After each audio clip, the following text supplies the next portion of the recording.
Exorcism. Yep, it's a good video. Okay, what is exorcism? Like, that's the title of the video. What is exorcism?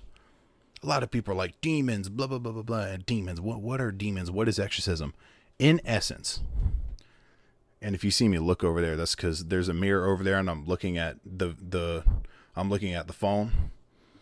Exorcism is the hallowing, purging, cleansing of an unwanted evil spirit lodged inside of somebody. So, if there's an unwanted spirit inside of someone, exorcism, I don't even have to explain that. You know what it is. You know what I mean?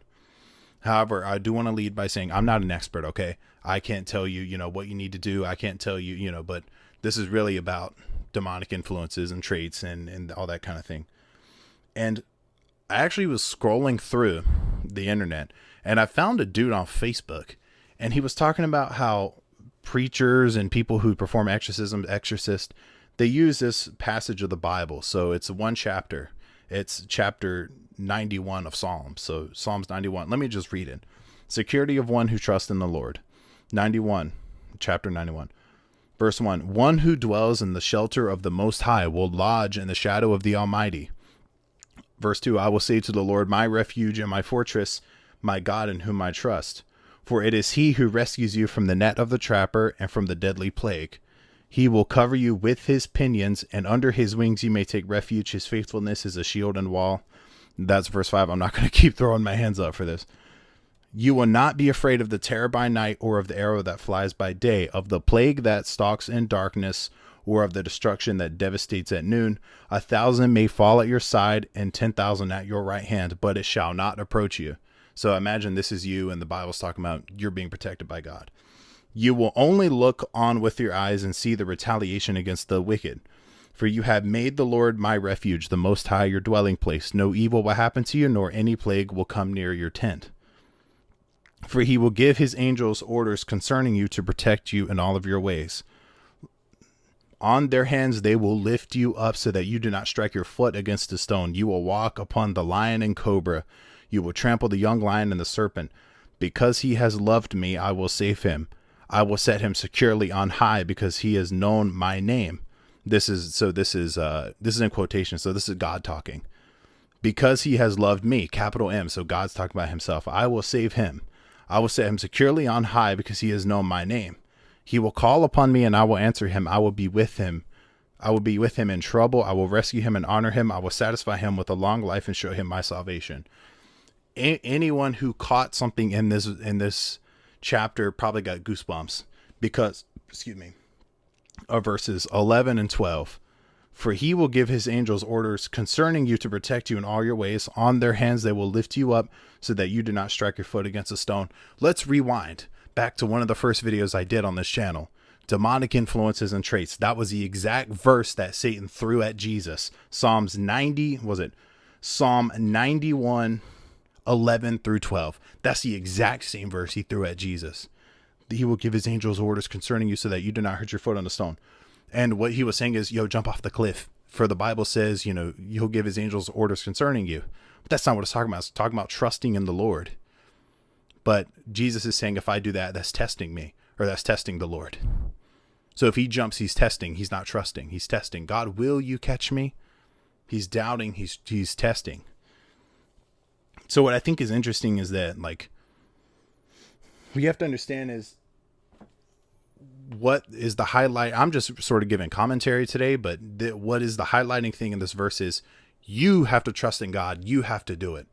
You have to do it. He's not going to do it for you, right? You trust in God that he is faithful, that he will give you, keep you in good health, that he will protect you.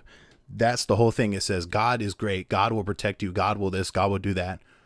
But you have to trust in him. It doesn't say you have to, but it says to those who do it. I believe it says to those who trust in him, right? So I have a terrible memory, by the way. So sometimes I'll be reading verses I forget halfway through, and then I start quoting things that I forgot.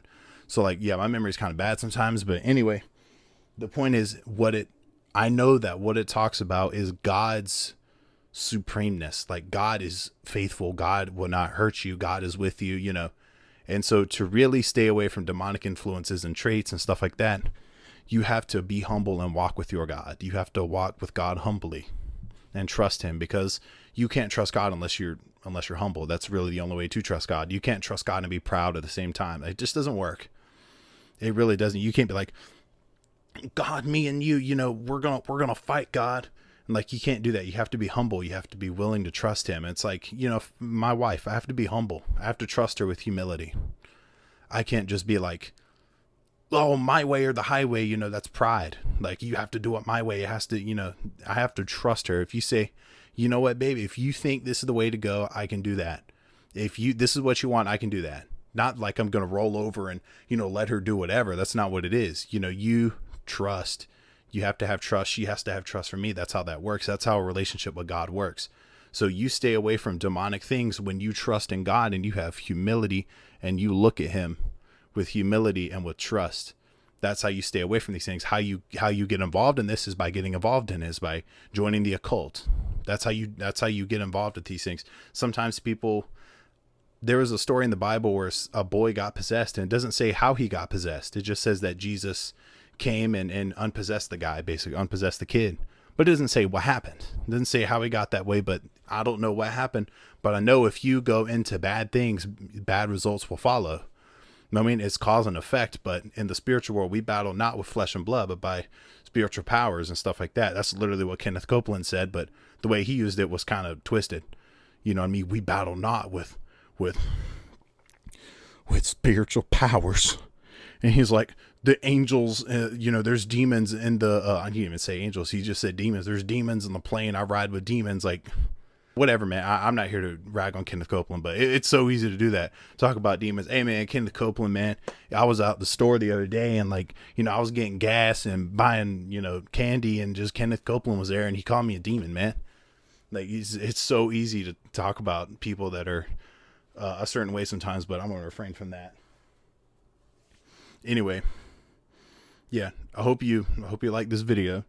This was just commentary. Like, so many people are like this too. Like, they're just manipulative, and it's like, man, you have wisdom, you have discernment. It cuts straight through it like butter. Like, I'm just being honest. Like, if you have wisdom, that is a hot knife, and you can slice through people like butter. Because the Bible says, like, sorry, I'm not going to use that verse. It would have been wrong application. Sorry, I'm not going to use that verse. I was thinking of a verse. But anyway, wisdom cuts through like hot knife to butter, right? So that's something important to remember. If you have wisdom, you're obviously better off than a manipulator, because you can cut right through it. And so that's why wisdom is very important. It's more valuable than gold and rubies. So that's it. Have a good one. Thank you for watching.